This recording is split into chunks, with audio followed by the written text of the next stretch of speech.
Sang Narapati Kinarebek Srimbi Betaya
Sidhem silat mring dewang jagat karana sirang tandha kawisesaning bisana sana sinawung nanging lopes tumaksih westatun lambeng Buddha jinandra tutara katela tutula tulat mrih labdeng parabja wini sedaya upama prameng niskara ananta dudu ing jaman purwa gangga trigangga Durga mendhak kala sirna pinardi tameng lalta manggata kapusana haning gebita taungging pralambang matumpa-tumpa marma panggunggung sang meruhang kata segebyara dumadining wayang purwa pawakaning kandha linarik runtuting basa dongeng kuna ngemusu rasa yen linaras saya karaos mulat sarya ngrasa wani weruhing diri rasa rumangsa ngrumangsani lir jalma mila kaca jarwe pusnaku jangjar utawa becewus kagelar ing madaning pakliran yaiku sejati namriksani pagelaran inggit purwa surya candra ndarum iwang kaltika pinurba drateng kamasa sahari ratri amudri bawana prawategeng duksina glir kemandi temadati petanganing dina sasi warsi windu kang sarta abad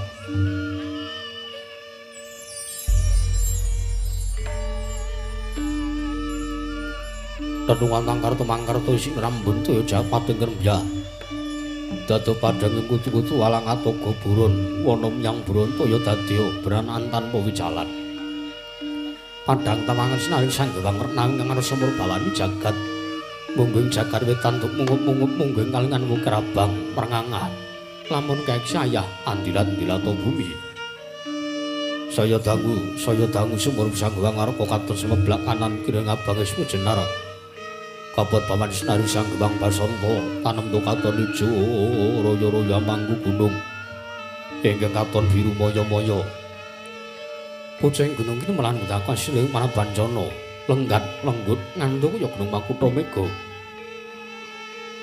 tanpa tawis dong usuleng kawula tasih dene larsa angupaya buka karep pegal sawahi anglo ruslo datana budhati sinambi sendonan sesindenan mikul garulu kune angkir ngrojo kayane sawanana pirembagan Samarawangi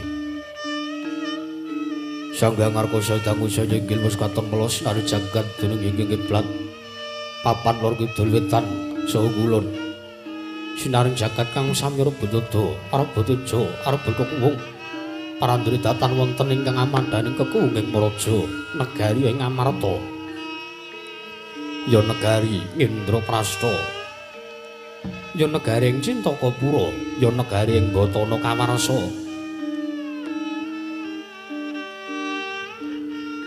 Nuri garis 100 neranto kali 1000 jangkep tinaga krana negara Ngamarta dumadi saking pulo-pulo bebanjaran sinasapan toya benawi tinambi ombeng samudra binang langut kang tanpa pagut pegating maninggal kapantok ruting Cakrawala pane-pane cakrek ing wisik sawana kinebing jurang corong kinebung goserung kinarya siswing peksi lawet yang sarang burung wonten ugi pasisir andhar sasana jembar kebeganing pasir gemelaring garis pinggir tanem tuang rembuyung royo-royo karang gedri rawi-rawiron klopo bumi subur pasiten mawur satengah tinandur tangkar tumangkar kawuryan dadi gunung-gunung beban sing kadang rangsang langit lengguk lampahe toya kang mijil saking sendang-sendang pening tirtane iline kang pinara-para playune kang tinampi wadhuk binendung-bendung kinaruh angileni sawah nyang pategalaning Narakesma pokal pangleng tene bebasan datan bumi sak cengkaking selo sada tinandrang kang mrangkapi panjo Bathari Sanggara pasabinan Yaya Rukmi saregang binangka Pratiwi Om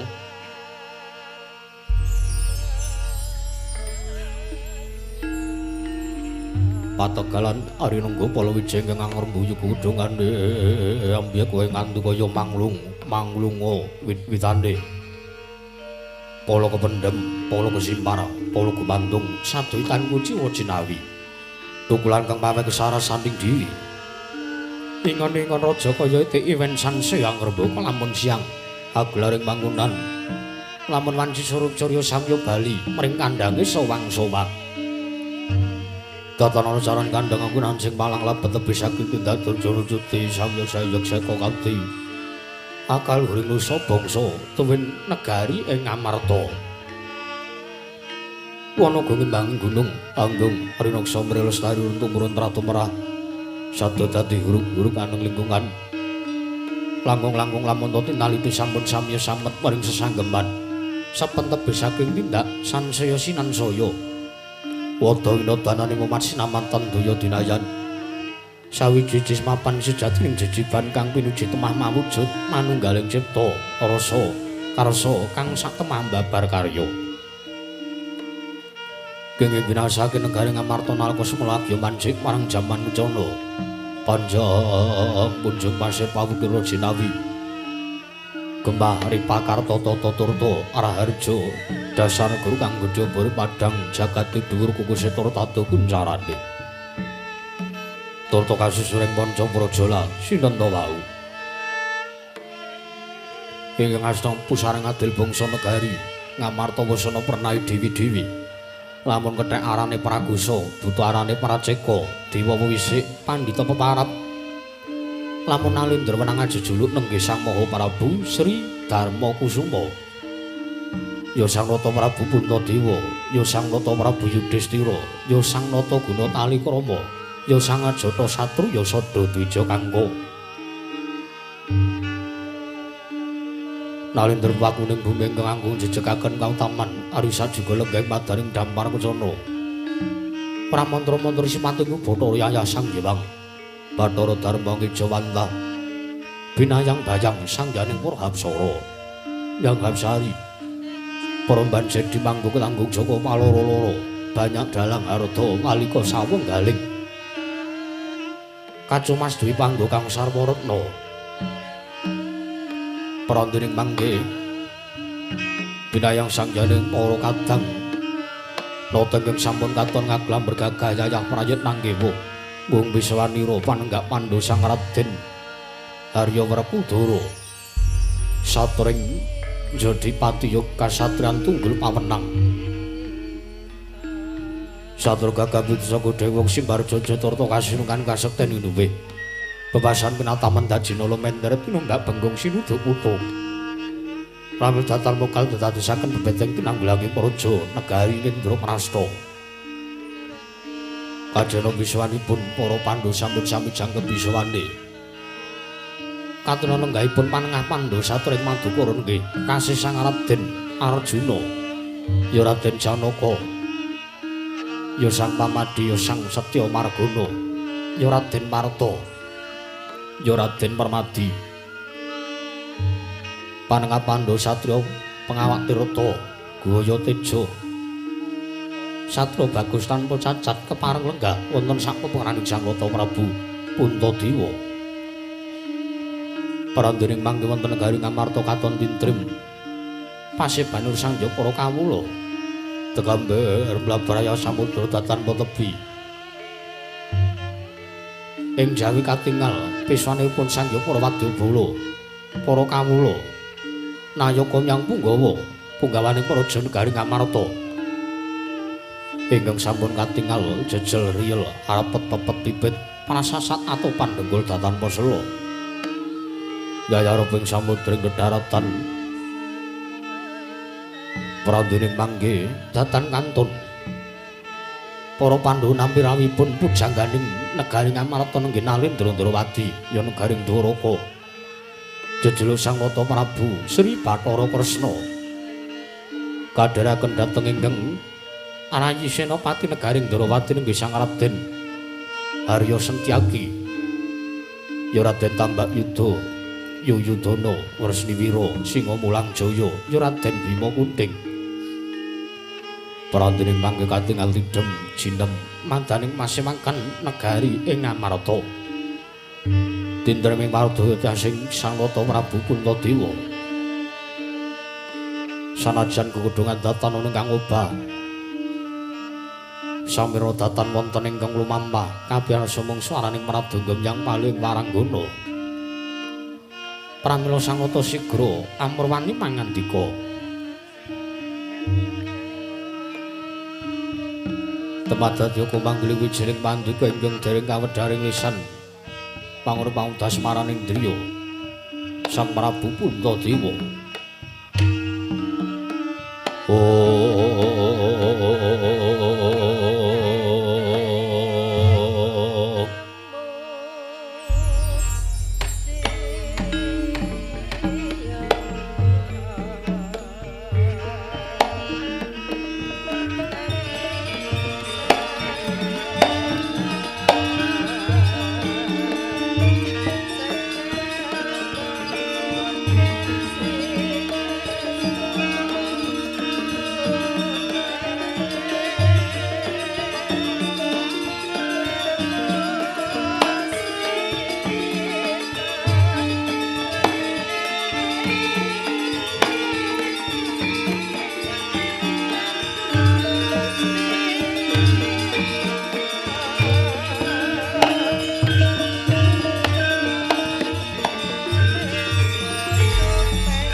Sewatan busana sutreng maneka warna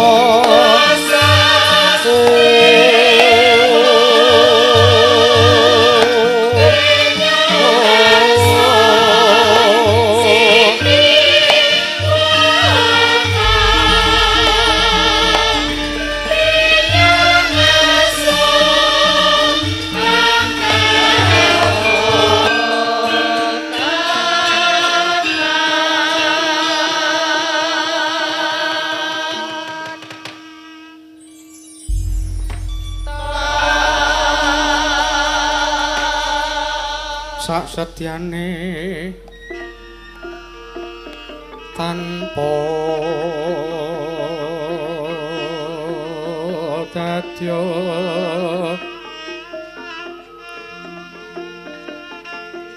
sacipta-cipta tan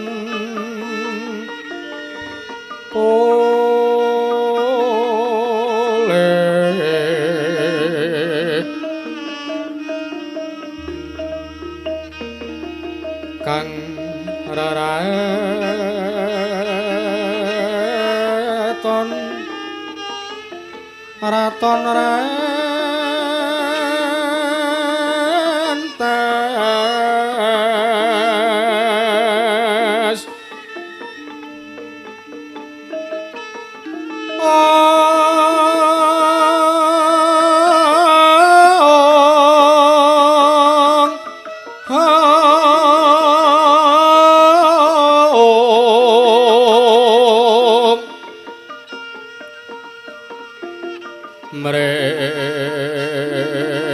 luhur asor pinangge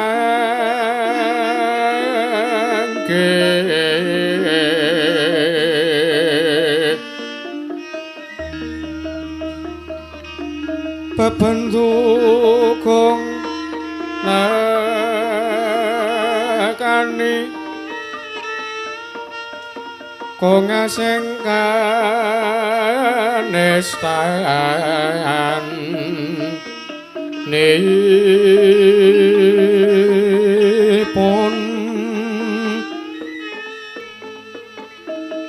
wong agung nesgongira sutirang wirang sre lales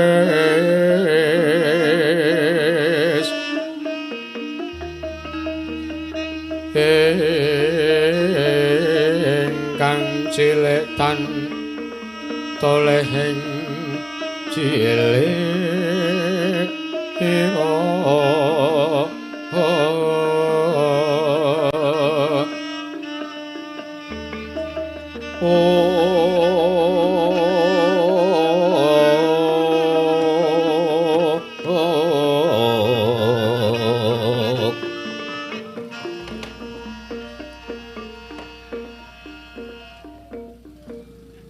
wong alim alimpu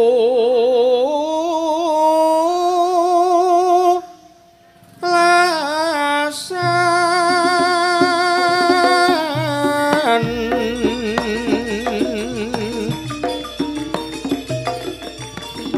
japa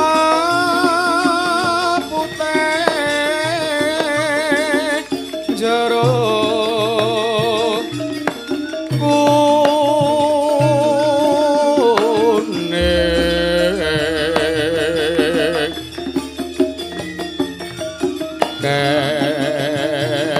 kejan momang sama siat madat madon minum main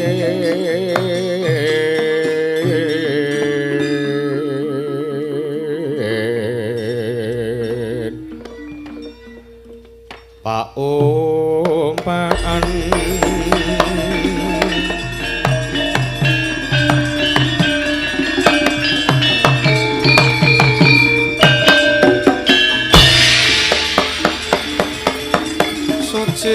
suci mung bentusi kelare mung inaraya epos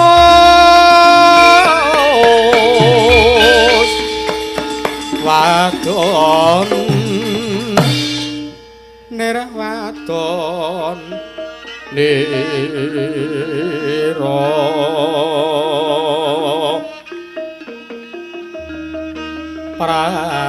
prabaweng saloka rukmi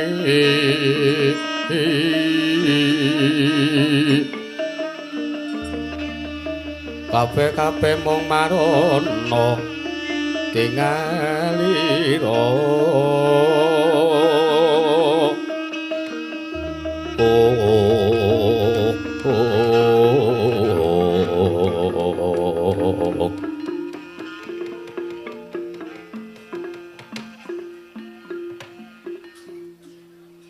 Anjrah ingkang puspitarum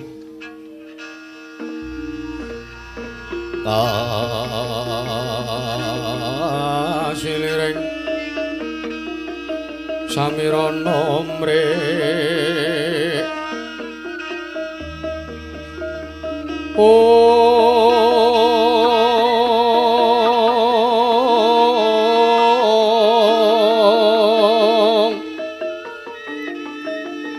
sakar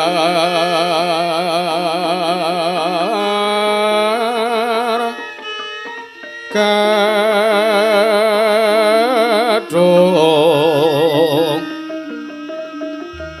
ko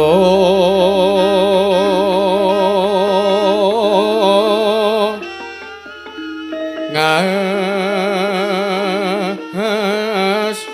kandhana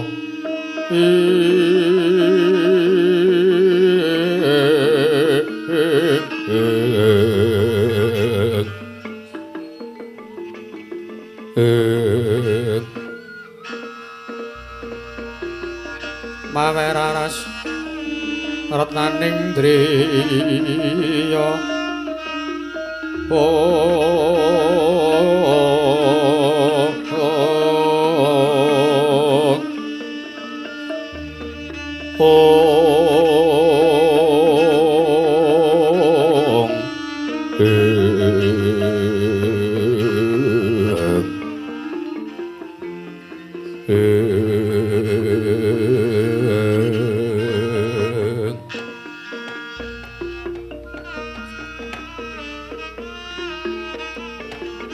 Niwang Agung muga ngayomuna marang Praja Negari Ngamarta sak isinipun. Nun mangke Koko Prabu pengayoman kula. Koko Prabu jimat sesembahan kula, pengayoman kula wonten ing Madyapada prapting dolahan.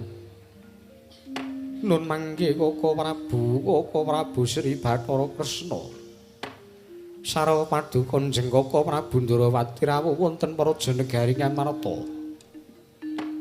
Ingkang rayipun Darma Kusuma ngaturaken asung pasegan panakrami mugya kunjuka wonten ngarsa paduka Kanjeng Koko Prabu Ndarawati.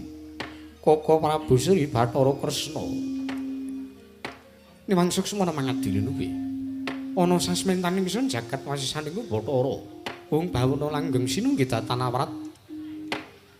Nok nggih Yayi Prabu kawula nggih.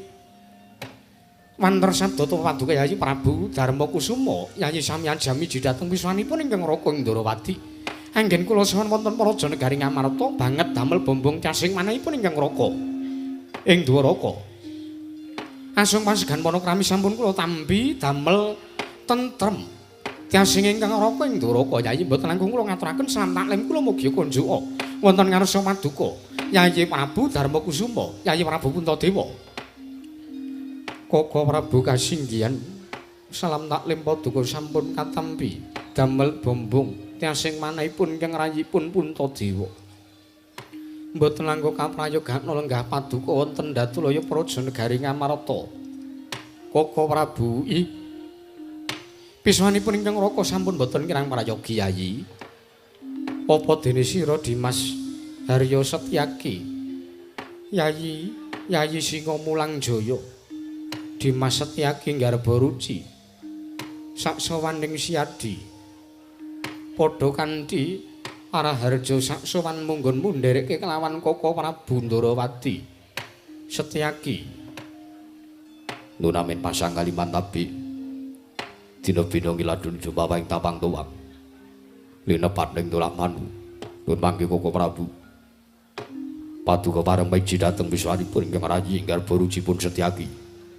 Sowan kula wonten Negari Ngamarta tebih saking Rubida. Caket maring Araharjan awit pikantuk berkah pamuji paduka Kanjeng Koko Prabu Ngamarta. Mboten langkung kula ngaturaken sembah sungkem pangabekti kula kunjuk sandhaping pada paduka Kanjeng Koko Prabu. Iya Setyaki wis tak tampa siadi atur bekti ngersaning pun Kakang. Ora lewat pangestuning pun Kakang wae tampanana Setyaki. Sampun sanget angin kawula pundi ndadosaken simat maripe ndayana kasatusan. Prayogan sowanmu Setyaki sampun boten kirang prayogi wisawan kula. Wah.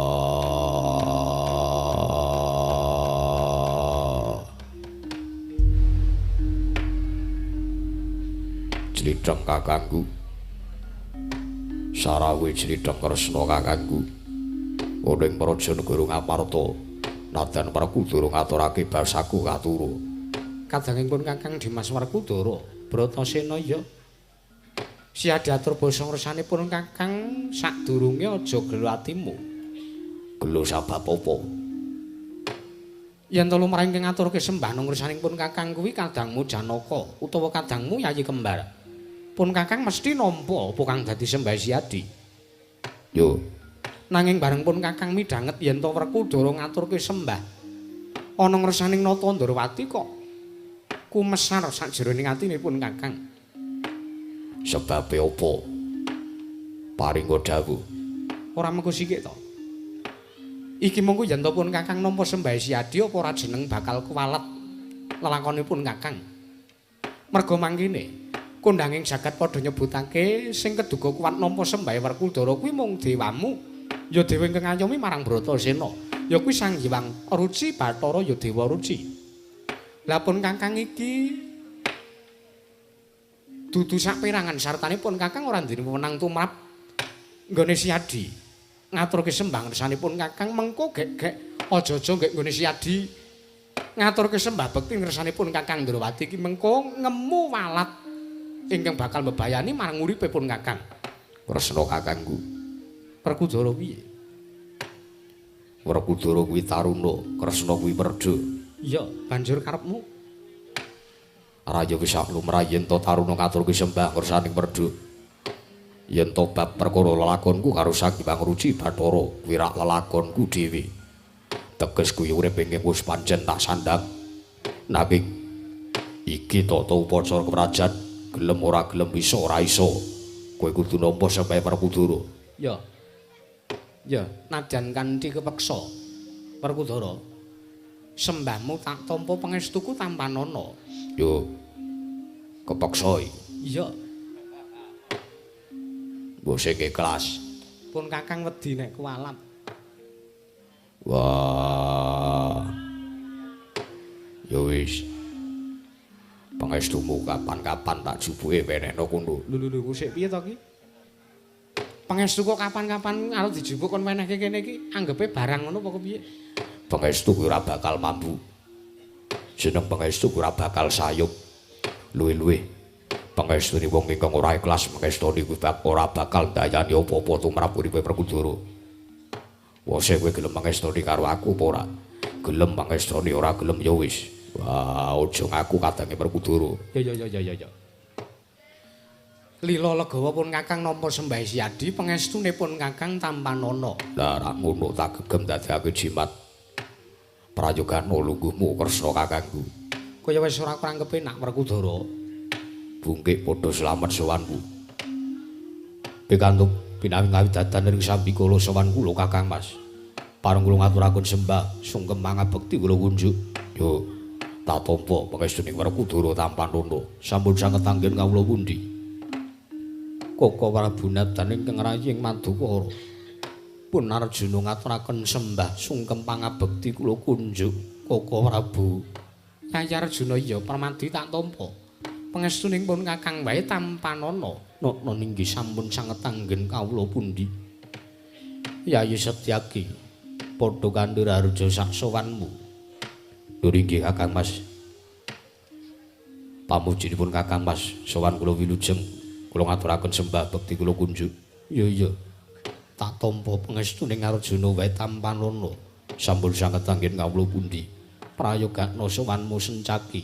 Sampun boten kirang prayogi. Nuwun sewu Koko Prabu. Sewu lepat diageng pangaksami aturipun ingkang rayipun Darma Kusuma. Kronten arep dirandhat ngen kula ngacarani rawuh paduka njeng Koko Prabu ingkang tuhu.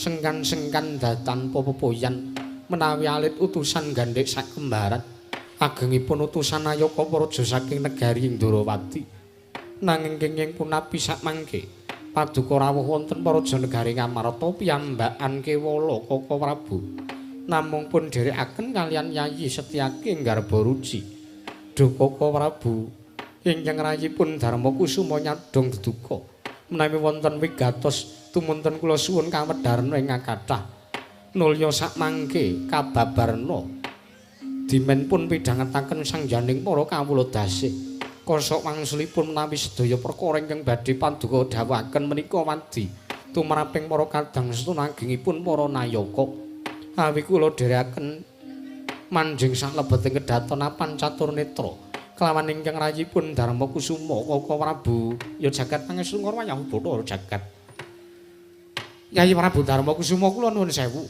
Kaka Prabu Kresna Kadiparan nuwun sewu kagesutaning manahipun ingkang Raka Ndrawati sareng kula tampi mangandika paduka paring dawuh mekaten dhateng ingkang Raka ing Dwaraka menapa kintenipun kula yuswa kula ingkang sampun keladuk sepuh utawi kosok wangsulipun paduka ingkang kalebyan sangka sakanthahing kewajiban kamarajan negari ngamarta ngantos sakmangke tigang ari kapengker paduka paring nawala dhateng resanipun ingkang Raka Ndwaraka wasing nawala surasaning nawala ingkang Raka Ndrawati kaboyong sowan kula katimbalan saha resanipun para kadang-kadang kula para Pandhawa duh Yayi sedaya menika badhe kula tanjihaken sedaya perkawis menika kula badhe nungsung mamarta wonten ngarsa paduka Yayi Prabu Darma Kusuma sampun ngantos wonten araos ingkang mesgul wonten salebeting manah paduka jernyatanipun kula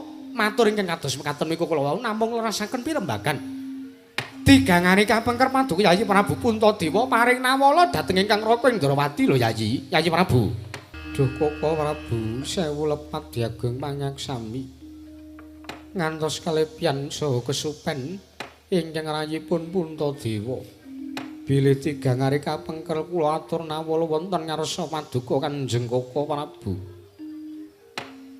estu sakmangke kula tansah ngantu-antu rawuh paduka Kanjeng Kaka Prabu minjang menapa para Pandhawa keduga saged nampi dawuhipun nata ing Ndrawati inggih Kaka Prabu Sri Bathara Kresna ingkang tuhu titih Sang Hyang Bathara Suman inggih Sang Hyang Bathara Wisnu Dewa ingkang tansah andhum kabagyan Sudewa ingkang tansah andhum katentreman Kaka Prabu sejatosipun kula namung badhe matur saha kula nyuwun igu partikel tuwin pamrayogi tuwin keparenga sakmangke Kaka Prabu paring pemadhang pepajar tumrap manahipun para Pandhawa miwah manahipun para kawula wonten Praja Negari Ngamarta ingkang sampun wonten tigang candra menika sakmangke kados dene kawula ingkang bingung negari ingkang suwung kamangka kathah sakathing sangya para kawula ingkang sakmangke samya nampi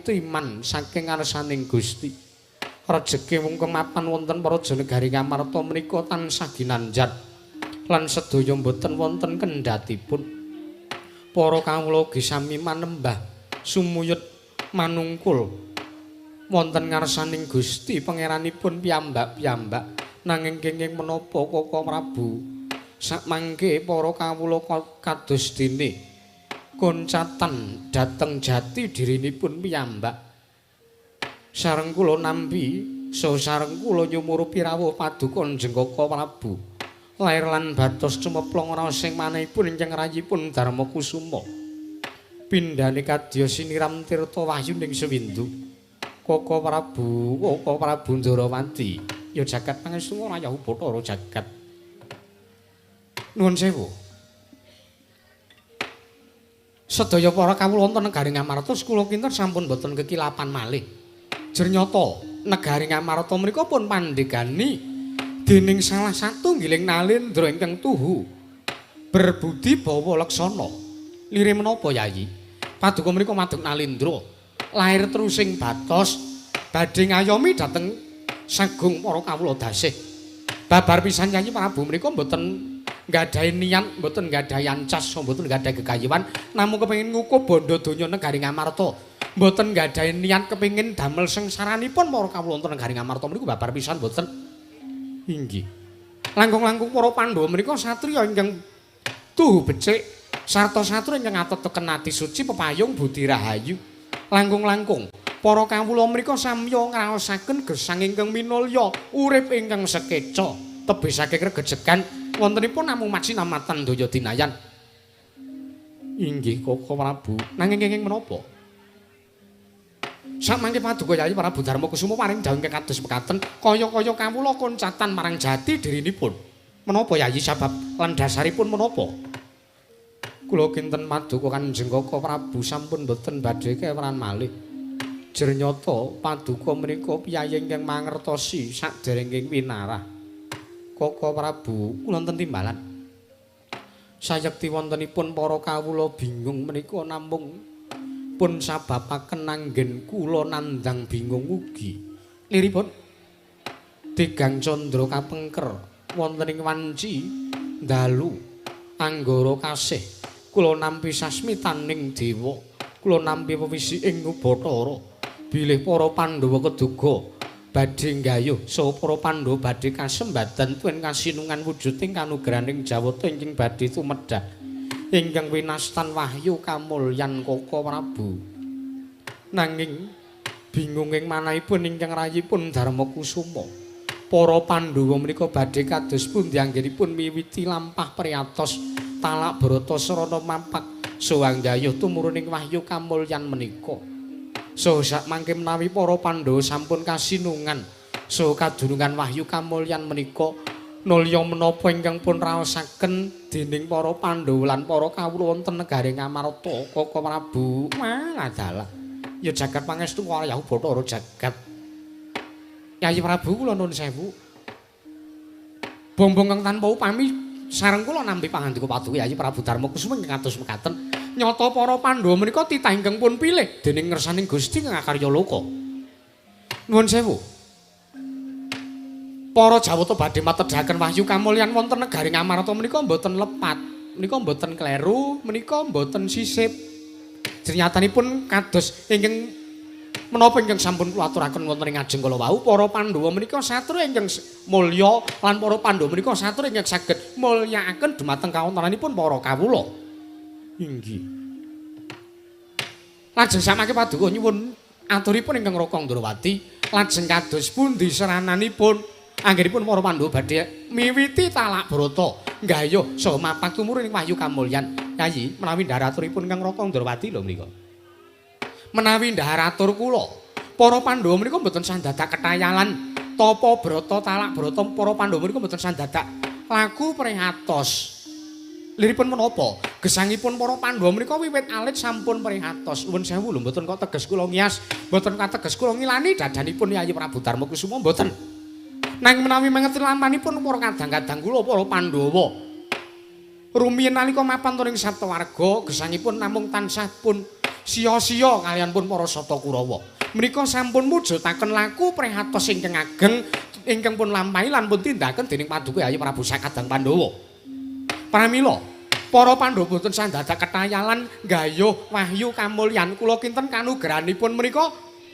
Kanugrahan menika mboten sampun pethuk, kanugrahan menika mboten sampun jupuk, nanging kanugrahan menika ingkang badhe tumedhak piyambak. Kanugrahan menika ingkang badhe ngambiri dhumateng jagatipun para Pandhawa sumrambahipun wonten ngersanipun para kawula wonten negaring Amarta. Mekaten Koko Prabu. Awit ngemuti lampanipun para Pandhawa. Perkudara, jledheng kakangku apa? Siadirak ya kelingan to. Nalika kowe isih lare, nalika kowe isih jejaka, ya uripmu sakadang Pandhawa mung tansah disia-sia karo Prasata Kurawa.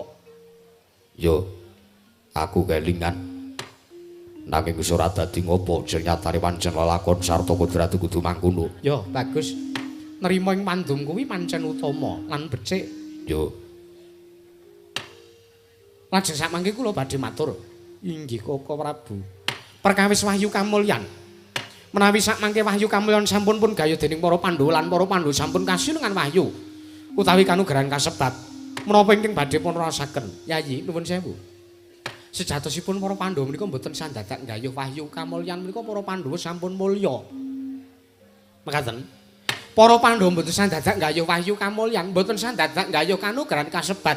Para Pandhawa menika sampun mulya gesangipun awit mengeti lampanipun para Pandhawa ingkang sampun priyatos wiwit alit menika sampun mujudaken pitukonipun para Pandhawa lan sakmangke sampun pikantuk lan sampun kagayuh dening para Pandhawa menapa ingkang dados pitukonipun. Inggih. Nanging nuwun sewu mengeti paduka menika Nalindra, paduka menika ratu ingkang mangreh sagung para kawula. Pramila kedah pun gaya kados pundi serananipun paduka gaya wujuding wahyu kamulyan menika awit menika dayanipun badhe sumrambadat lan dipun raosaken dhateng sangyaning para kawula dasih. Lajeng serananipun kados pundi Kaka Prabu taksih dereng cumeplong raosing manah kula. Menawi dereng mangertosi sarana kados pundi nggih nyoansa gayuh kanugrahan menika. Kula nuwun sewu. Sakmangke monggo kula dherekaken manjing wonten ing sanggar planggatan Garing Amarta. Memintosi wilasaning Jawata kedah kados pundi lampahipun para Pandhawa. Menawi estu para Jawata badhe matedhaken kanugrahan kasebat, inggih monggo. Sakmangke pun gayuh sarengan Yayi. Ayo mono marang para Janagaring Amarta sawisinipun. Nun mangke Kaka Prabu Kresna. Kula wonten timbalan Yayi. Dereng ngantos paripurna anggen kula sak pejagung so kula nampi dawuh paduka Kanjeng Kaka Prabu Indrawati. Teka sak mangke kapirengalipun sangya para kawula dasih. Menika mboten mangling rawipun Bapa Penemban Durna ing Sokalima ingkang minggah wonten ing Datulaya Praja Negaring Amarta Kaka Prabu. Yayi Prabu kasinggihan. Kula nuwun sewu. Praptanipun Bapa Penemban Durna kula aturi amiji dhateng arawipun mekaten. Nggih. Jernata menika pupundhenipun para Pandhawa ugi. Inggih Kaka Prabu. Nggih. Nuwun sewu. Paduka Yayi Prabu kedah nglenggahi bawa laksana minangka Nalindra Yayi. Ngestaken dawuh paduka Kanjeng Kaka Prabu. Kula aturi marayogaken lenggahipun. Sampun boten kirang marayogi. Nun mangke Bapa Penemban Durna. Bapa Penemban Kumbayana inggih Bapa Penembaning Sokalima. Sarawa paduka Bapa Penemban Durna wonten Negaring Amarta ingkang putrapun Darmakusuma ngaturaken pambagya raharja. Mugi kunjuk wonten ngarsa paduka Kanjeng utawi Bapa Penemban Durna ing Sokalima, Bapa Penemban Kumbayana. Astaka swala sila pratapa Samarante hawela. Gamanaka kula kaprit kantil bututing selikur. Nuwun sewu Nger, kula naknan inggih. Kepareng ingkang Bapa ing Sokalima nampi pambagya rajaripun saha timbalanipun paduka angger anak Prabu Darmakusuma wonten Negaring Amarta. Damel bombong tasing manah kula. Manah kula kados dene kejugrukan wukir sari kelepaning samudra madu. Inggih Bapa Penemban. Inggih. Sowan kula tebih saking Rubeda Nger. Tansah pinayuhan kawidaten ring sambikala sowan kula mboten manggilangan setunggal punapa. Mboten langkung kula ngaturaken salam taklimipun ingkang Bapa ing Sokalima mugi kanjuka wonten ngarsa paduka anak Prabu Darmakusuma, anak angger Puntadewa. Inggih Bapa Penemban Durna sampun kula tampi damel bombong tasing manah. Inggih. Mboten langkung kaprayogakna lenggahipun Bapa Penemban Durna. Sampun mboten kirang prayogi. Nggih namung niki angger enek sinden nobah panggunge uyak. Sinden usek wae. Sing cerak dalang ki. Ambekan panggunge uyak. Inggih, ning mboten napa-napa nggih, mboten napa-napa. Kula saged sowan wonten Negaring Amarta menika remen, kula seneng. Inggih. Awit kula menika sampun dangu mboten kempal, kula mboten sampun dangu mboten kepanggih kalian anak-anak kula, murid-murid kula, siswa-siswa kula pun para Pandhawa menika. Inggih Bapa Penemban Durna inggih. Nuwun mangke Bapa Penemban Durna, sak rawuh Bapa Penemban Durna katuran karaharjan rawuhipun. Lho, menika anak Prabu Indrawati, anak Prabu Kresna. Inggih. Inggih. Sowan kula mboten manggalangan setunggal punapa. Salam taklim kula katur. Nggih. Kula tampi damel bombong tasing manah. Mboten langkung kamprayogakna lenggahipun Bapa Penemban Durna. Sampun mboten kirang prayogi nggih anak Prabu Kresna.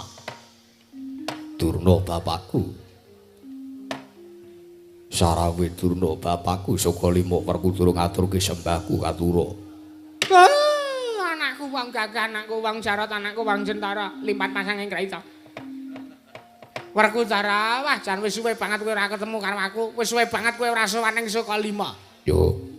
Mergo sangka akeh kewajiban negara Ngamarta ingkang ora bisa ndak tinggal. Apa? Kowe lali karo aku ya kowe? Dumeh kowe wis ngelmune bapakmu, ngelmune gurumu Sukalima dumeh wis mbok tawu kabeh, dumeh wis mbok gawa kabeh. Terus kowe lali karo gurumu. Oh, ora kena ya Werkudara, ora kena. Ngelingana lakon kowe jaman meguru karo aku, kowe njaluk ngelmu apa wae tak paringi. Guna kasantikan, guna kaprawiran, aji japa mantra, kabeh tak paringi neng kowe. Yo. Wah, bareng saiki kowe wis mukti ngawibawa Nyakrawati mbau dendha, bareng saiki kabeh ngelmuku wis mbok kukup, kabeh ngelmuku wis mbok gawa. Oh, babar pisan, kowe pisan pindho wae ora tau sowan jeneng sowaning Sukalima. Tetinjo tilik karo karajane bapakmu Sukalima wae kok ora tau. Sesuk tak nyelake wektu. Yen tono wektu sing pirunggan, aku tak sowan ning Sukalima. Nah, bagus ngono kuwi. Teges ngene aja nganti ana tembung kacang lali lancarane. Yo. Nek ana wektu sing pirunggan, sowan ning Sukalima ya Werkudara. Yo, ngestoke dawuh Durna bapakku. Nggawa gula teh. Yo. Sate karo tengkleng aja lali. Yo. Ngestoke dawuh Durna bapakku, prayogano rawuhmu ya lenggahmu ning negara Ngamarta. Durna bapakku, Kaya wis ora kurang kepenak. Nun sewu bapa Remban Durna.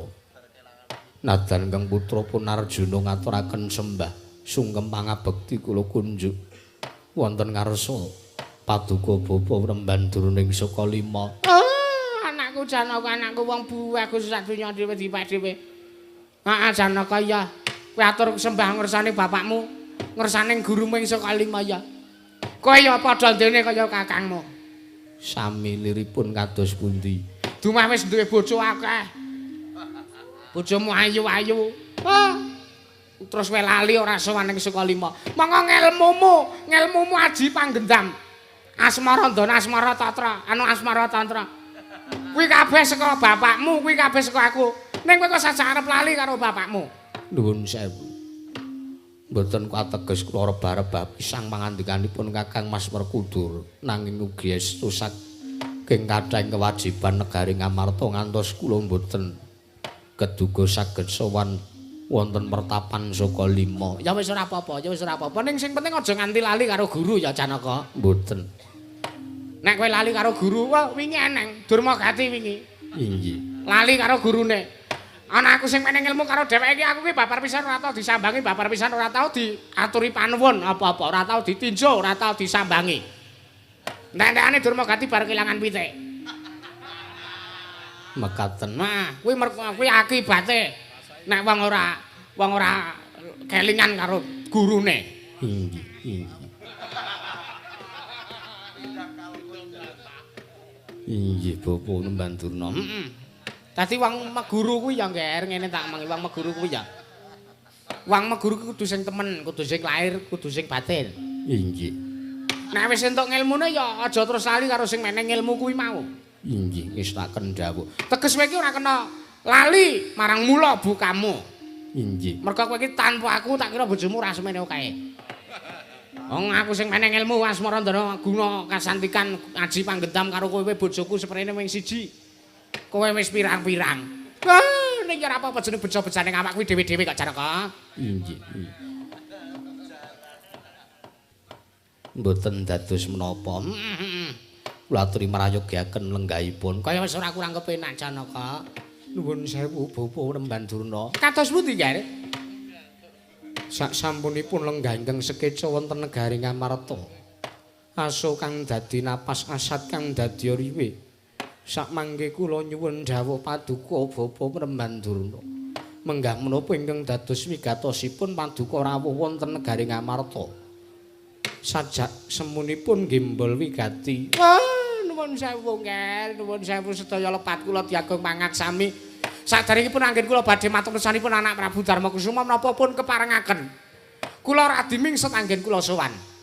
Jernyoto menawi menika estu wigatos kasumanggaken Bapak Remban. Nggih. Sepisan sowan kula tetinjo dhateng karajanipun para anak-anak kula, para Pandhawa, para murid-murid kula. Utaminipun paduka anak Prabu Darmakusuma, anak kula Werkudara, Janaka kaliyan kembar. Sedaya kemawon. Inggih, ngaturaken panuwun. Ndungkap monggo kalih. Wah, menawipun keparengaken kula tak crita nggih. Menawipun keparengaken kula tak criyos. Menawi dipun keparengaken kula tak cerita, kula tak matur. Kawontenan kasunyatanipun sing saknyatane ing dumadi wonten negari Ngastina. Wonten negari Ngastina dumadi kawontenan menapa Bapa Nemban? Durna bapakku. Neng negara Ngastina eneng kahanan apa? Paringa dawuh. Wah, mbok menawa para Pandhawa bisa menehi senjata pitulung utawa sabiyantu yen to pancen ana kahanan ingkang bebayaning ing tumantuk ning negara Ngastina. Werkudara iya. Ya. Mula paringa dawuh. Nuwun sewu nggih. Kados menawi sampun pun aturaken anak kula pun Werkudara. Sawanipun ingkang Bapak ing Sukalima menika blaka suta kemawon mboten kula tutup-tutupi. Cekaos satur kula badhe nyuwun senjata pitulung wonten sanipun para Pandhawa. Badhe nyuwun senjata pitulung. Iki lajeng menapa ingkang badhe paduka suwun Bapa Nemban? Sampun wonten Tigang Candra nggih. Negari Ngastina menika kados dene negari Ketaman Pagebluk. Kathah sangganing para kawula dase ingkang esuk lara sore ketiwasan, sore lara enjang kapralaya. Menika kathah sanget kedadosanipun. Kamangka sampun sedaya serana menika sampun dipun lampahi, sedaya serana sampun dipun tindakaken dening anak Prabu Jaka Pitana wonten Gagar Wigar Tatan Antuk Karya. Datan wonten setunggal kemawon serana ingkang keduga bisa damel serana wayaning praja negari Ngastina. Uwal saking bebendu, uwal saking Pagebluk menika. Inggih. Kawontenanipun menika nuwun sewu lho, nggih. Kawontenanipun menika kula badhe criyos sekedhik kemawon. Kawontenanipun wonten negari Ngastina menika mbebangeri. Kawontenanipun wonten negari Gacahaya menika ndrawasi. Liripun ndrawasi. Pokoke medeni banget. Nandur kacang esuk ditandur sore tuwe suket. Nandur pari esuk ditandur wengi tuwe jagung. Nuwun sewu. Menika kawontenan ingkang aneh-aneh, menika kawontenan ingkang bebangeri, kawontenan ingkang bebayani wonten negari Ngastina. Lajeng samangke ugi wonten lho, Nger. Tiyang ingkang nembe ewuh mantu ngunduh mantu wonten negari Ngastina menika. Mantene wedok mati teksek ngoten. Mangka pas nembe Manasuka niku campur sari dangdutan.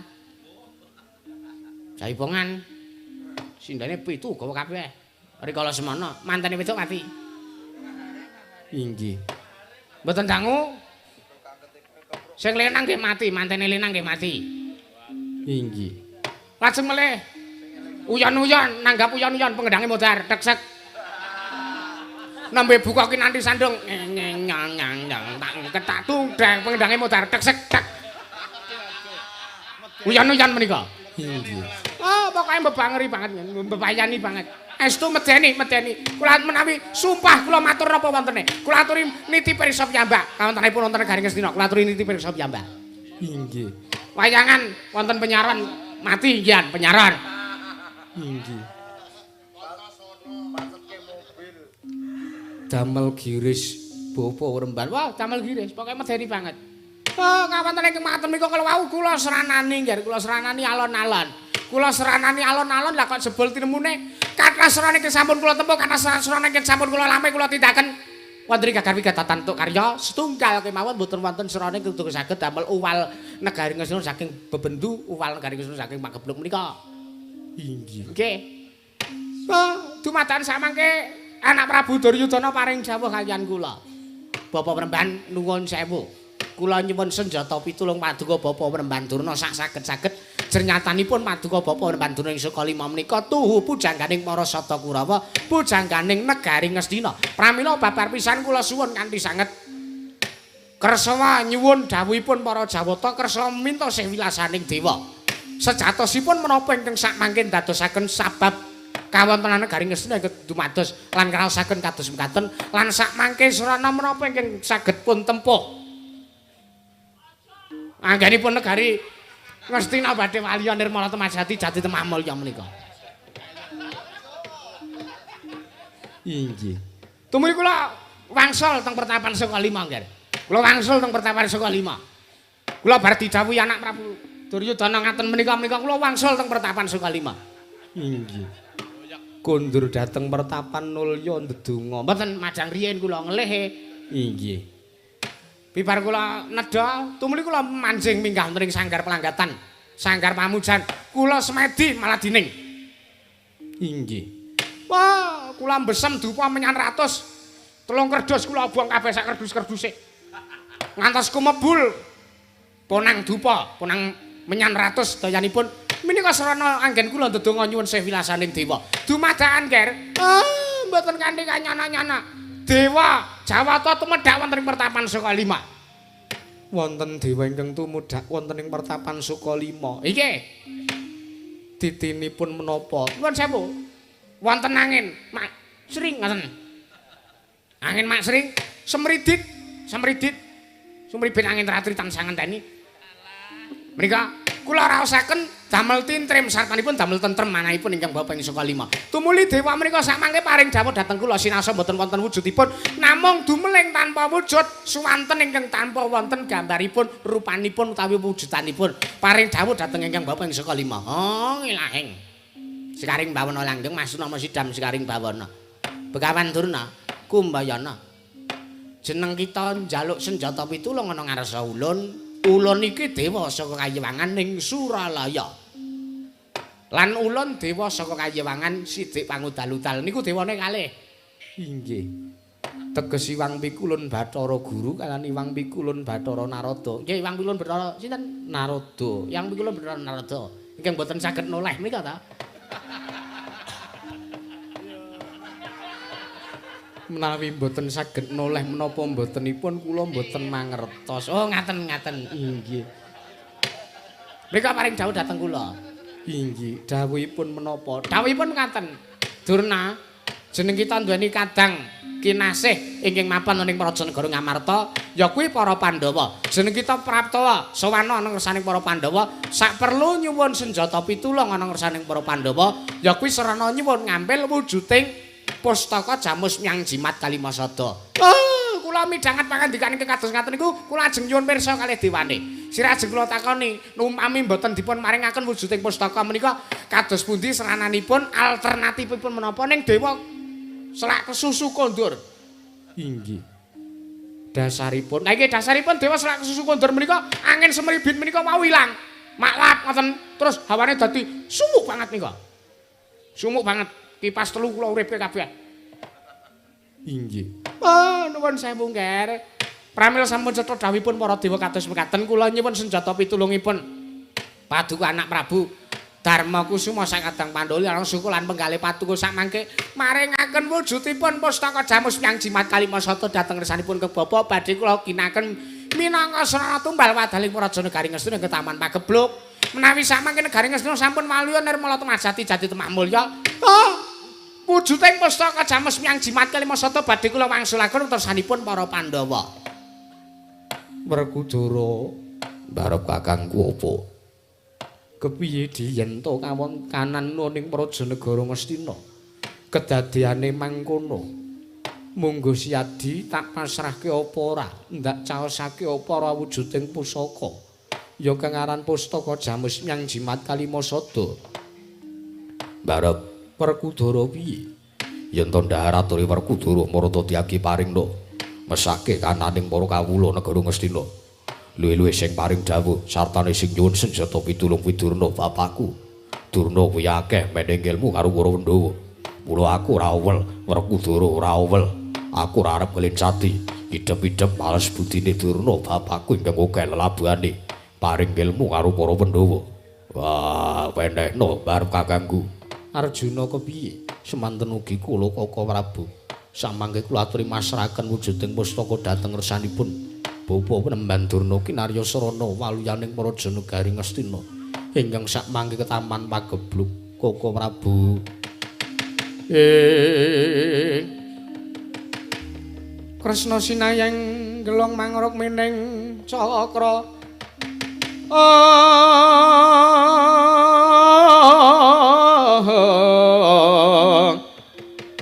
Kumitir mijel saking asta saking asta Ya jagat pangestu Prayahu Bathara jagat. Ya Prabu nuwun sewu kula sumela atur. Koko Prabu Ndarawati kados pundi badhe paring dawuh menapa? Nuwun sewu. Kagesutaning manah kula sareng kula midhanget pangandikanipun Yayi Prabu Darma Kusuma Dimas Werkudara menapa dene Dimas Janaka. Ingkang sami matur bilih wujuding pustaka badhe pun pasrahaken dhateng resanipun Bapa Banduna nuwun sewu, nuwun sewu. Menika kedapun glecah lho Yayi. Liripun kedapun glecah menapa?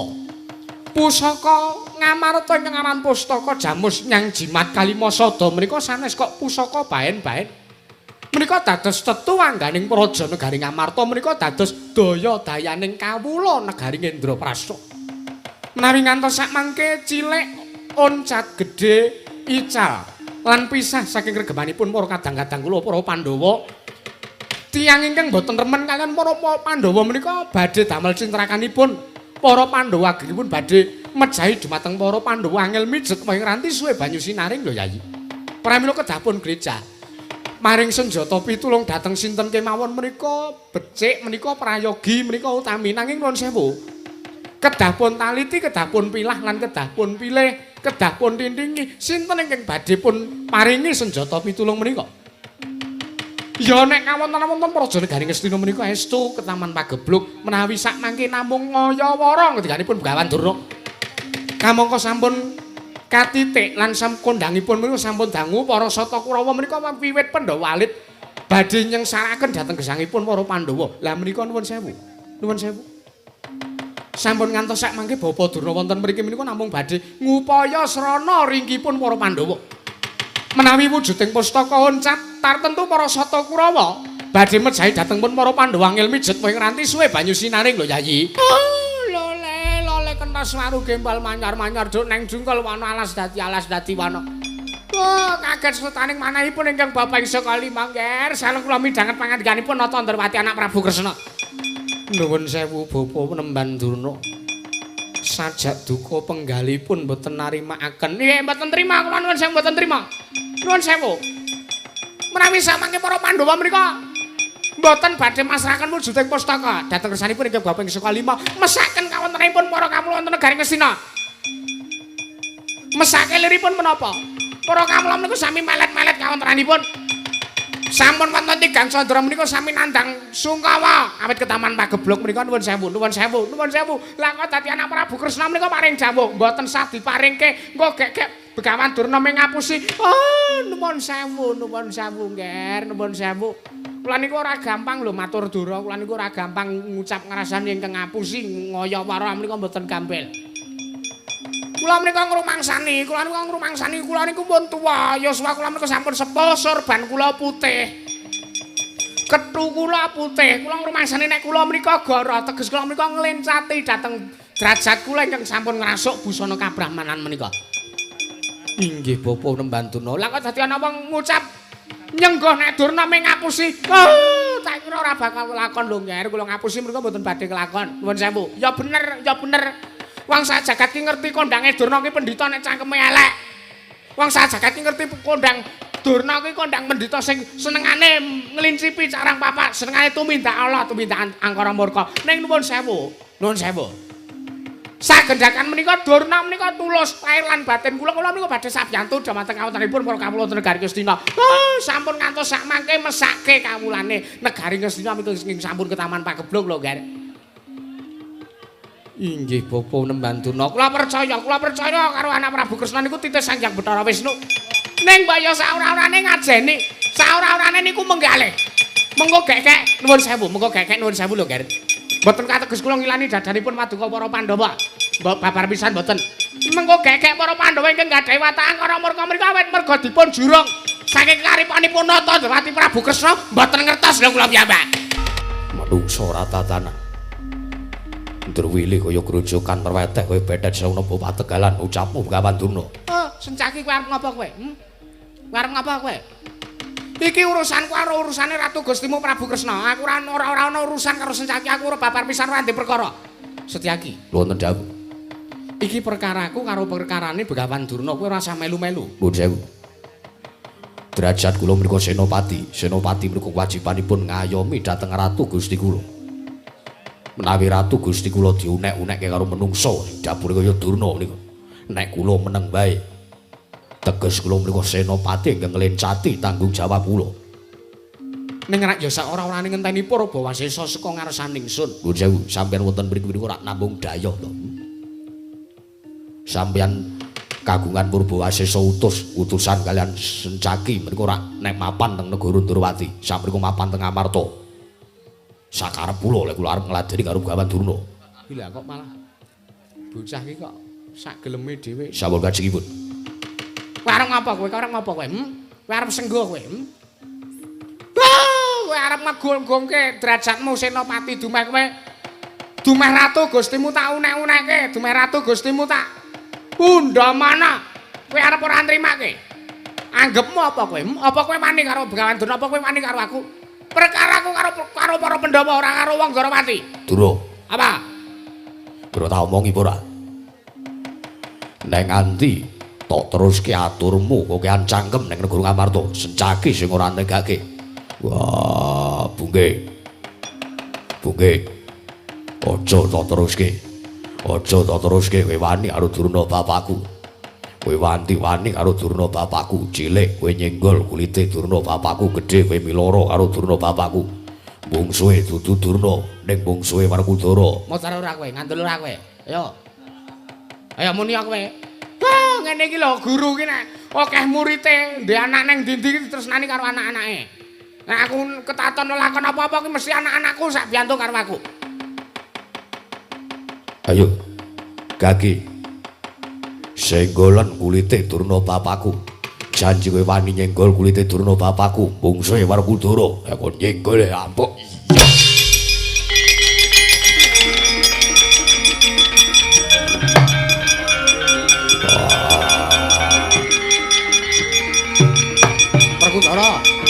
Werkudara.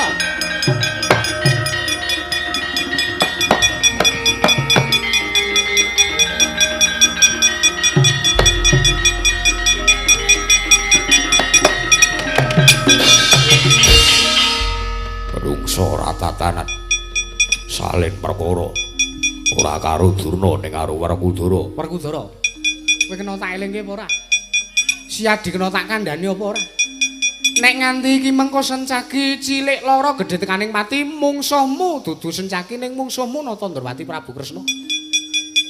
Iki ora perkara karo Durna nek nganti Sencaki kelara-lara gedhe tekaning pati, ora perkarane karo wong Ngastina ning perkarane Pandhawa karo wong Ndrawati. Ayo donke. Ayo didonke. Wah, wani karo wong tuane Werkudara. Kowe Prabu kajengipun. Kula pecah saking astanipun Raden Werkudara. Mboten napa-napa cakeme. Mulya. Kowe wani nyenggol ngepo singgol Durna bapakku. Ah, jaka pecah dasmu. Werkudara. Kena tak elingke apa ora? Kena tak elingke apa ora? Ayo didonke. Donke. Ora tau donke Sencaki tak tibani senjata cakra lho. Wah, ya wis.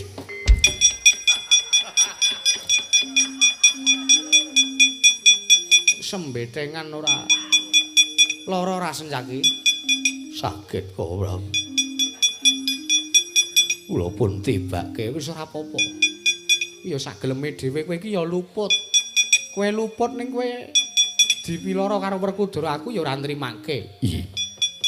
Sesuk meneh ya Sencaki. Kados pundi? Nek urung nampa dawuh saka pun Kakang umpamane Durna kuwi gawe perkara ning negara Ngamarta. Durna ngundhamana sing ora-ora. Nek Siadi wis entuk dawuh saka pun Kakang mangkatane nek urung entuk dawuh ya aja mangkat. Ih. Wis tak kendhawuh. Rungokke ra.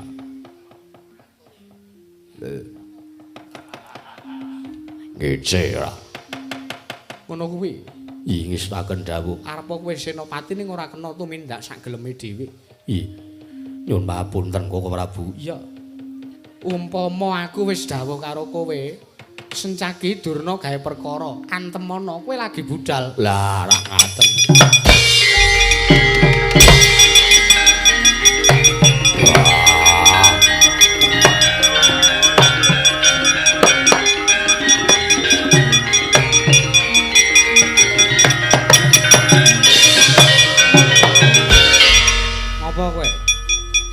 ngluputke karo aku genti ngono ya. Luputmu. Sencaki melayu arep ngajar karo Durna. Lho, kok sik to? Dunke sik.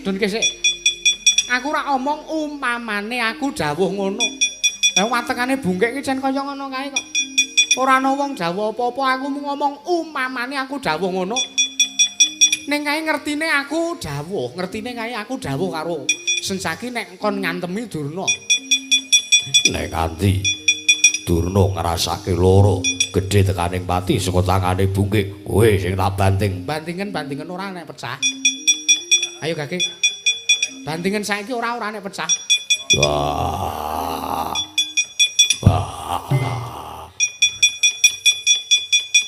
Lali nek aku iso mabur. Nek Sencaki tok banting tiba wae wong ana ora iso mabur kok. Idan Kresna kakangku. Werkudara piye? Aku ora betah. Aku ora jenak. Ora jenjem rasaku. Terus karepmu? Wah, njaluk palila bungke tak uyake Durna guruku. Aja.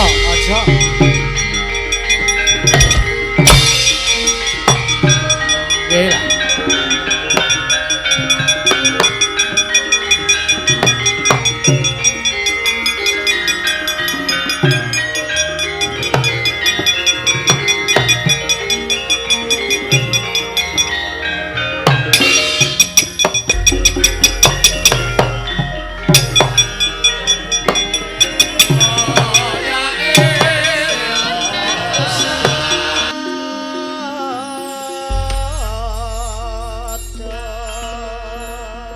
Koko Prabu malah kados mekaten kawontenanipun sampun kuwatir Yayi. Perkawis anggenipun Sencaki kalian Werkudara badhe bandha yuda menika sakmangke kula ingkang nentremaken. Inggih Koko Prabu, borong kawontenan menika dumateng paduka Kanjeng Koko Prabu Kresna. Ingkang baken sampun ngantos sakmangke. Yayi ngarep ruci inggih Yayi Setyaki. Nandang kasoran tuwin kenging lelara awit saking astanipun kadang kula pun Dimas Werkudara. Perkawis menika gampil. Nggih, Koko Prabu. Nuwun sewu. Malah kala wau wonten ing masewakan kula kesupen bilih kula badhe matur wonten ngarsa paduka Yayi Prabu Darma Kusuma. Babagan menapa? Babagan wahyu kamulyan menika. Nuwun sewu. Sejatosipun Tigang Candra kapengker ingkang Raka Indrawati ugi sampun nampi wisiking dewa. Wangsiting Bathara paring dawuh bilih wahyu kamulyan menika keduga para Pandhawa ingkang sagah saha kiyat nampi.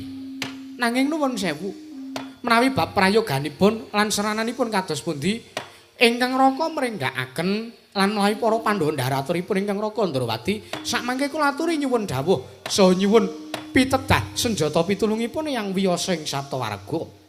Mekaten Koko Prabu, prayoganipun. Monggo. Samangke kula aturi tindak sowan wonten ing pertapan Saptawarga lumawat alun-alun pepungkuran. Nyuwun dawuhipun yang abiyasa ing Saptawarga Yayi. Malah cumeplong ora sing manah kula. Menawi sakmangke badhe wonten ingkang nuntun dhateng lampahipun para Pandhawa Koko Prabu.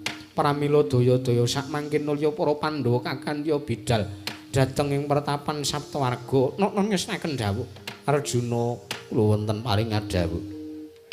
Bubarna kang padha sebut jenenging Senedya kundur ngedaton. Nok-nok ngesnaken dawuh Koko Prabu. Nyuwun pamit madal pasilan. Sing ati-ati Arjuna, aja kaya bocah cilik, kaya wis ora ana dawuh maneh. Yayi Panengah Purnagati ning mananggilan. Arsa sang nata kundurang ngedaton jeluk saking damparan kecana kinabit gambaran gading. Kadheraken sang janing para banjedi manggung ketanggung Joko paloro-loro ingkang samya ngambil upacaraning prabot. Kawijinan saking mandra tindaknya sang Sri Naranata. Lamun Cinandra yayah Jawata kairing widodara widodari.